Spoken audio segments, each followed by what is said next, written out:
Because everything's bigger in New York, baby. Hello, Adam Ryan Donato. Hello, welcome back to another Hard Review, and I'm back to talk about the latest franchise movie to come out in March, because there's one every single week, it seems. This week, we have Scream 6. Now, I prepared for Scream 6 this week by watching all of the movies, but backwards for some reason. I watched Scream 5, because I was like, well, this is a sequel to Scream 5. That's the only one I really need to rewatch, even though I watched that a year ago in theaters. That's another thing with this movie is we really didn't get much time to anticipate. You know, we had time to anticipate a requel. After that came out, it was like, all right, here we go. Now let's do the next one. I got really no time to breathe. It's kind of like a Halloween Kills, Halloween Ends situation here. But after watching 5, I was like, well, Scream 4 is one of my personal favorite horror movies ever, so I'll go back and watch that. And then I was like, well, I've only seen 2 and 3 once, so I watched 3, then 2. After that, I was like, well, may as well watch the original, which is one of the 10 greatest horror movies of all time, if you ask me. My ranking of the franchise before today would have to go Scream, obviously, in its own tier of iconic horror movies. Then my personal favorite, which is Scream 4. Then there's a pretty big jump down until we get to, I'm going to go with Scream 3, because I think it's super underrated, followed by Scream 2, which I think is super overrated. Another tier down, we're going to go with Scream 5, which I thought was very Force Awakens-y and unnecessary. Now, this movie, I was excited about it because I love New York. I'm a fake New Yorker at heart. I was excited about the Big Apple. Other than that, though, it was kind of exciting just to see what direction we're going to go in. I mean, the horror genre has been thriving as of late, and it would be awesome to see what we could now say about the genre. This sequel follows our core 4, who are now in New York, in college, kind of like the second movie, and there's a killer out there that's coming after them, as per usual. The only returning cast member is Courtney Cox from the original set of movies. That's not true, because Hayden Panettiere is also back from Scream 4. Let's get right into the meat and potatoes. I thought this was very unspectacular. I don't think it took advantage of the whole New York aspect of the movie enough. I think it's a funny bit because, you know, you have Jason Takes Manhattan as a movie that exists, so you're kind of paying homage to that franchise here. But besides the subway scene, which is shown in the trailer, there's really nothing that takes advantage of that setting. I'm not going to say any spoilers about the movie at all, but the twist,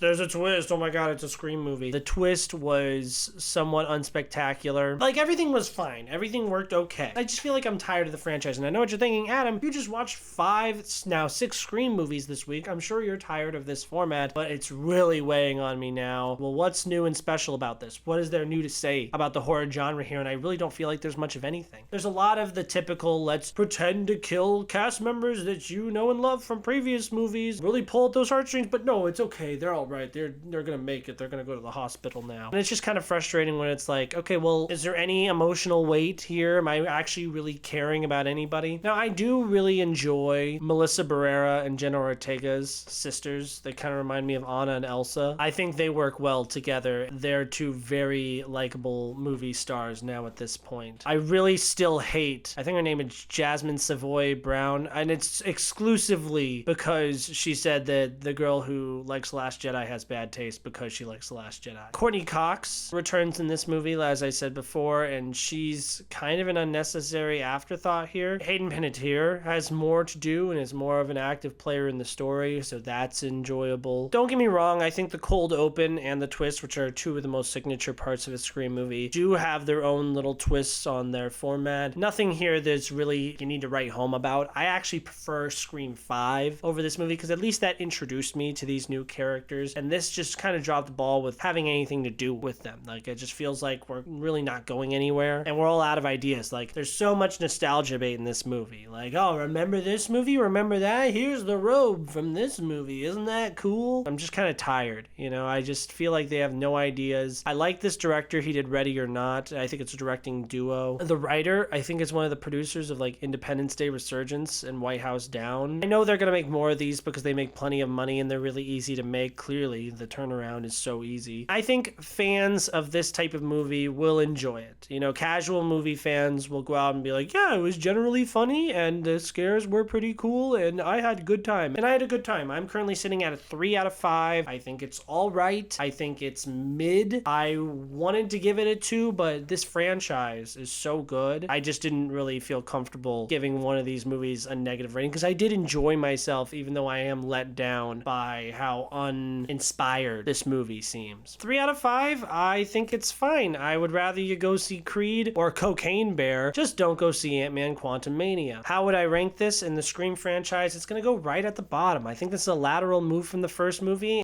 being Scream 5, and I think that one gets more credit in this because that's the one that introduced us to all these likable characters that I like now, and at least it really takes advantage of all the nostalgia bait, whereas this one, it just feels like an obligation at this point. We know we have nothing new, so the hardcore fans, we just gotta keep feeding them the same crap. But yeah, what's your favorite Scream movie? Thank you guys so much for watching. Like, comment, subscribe. Stay after the credits.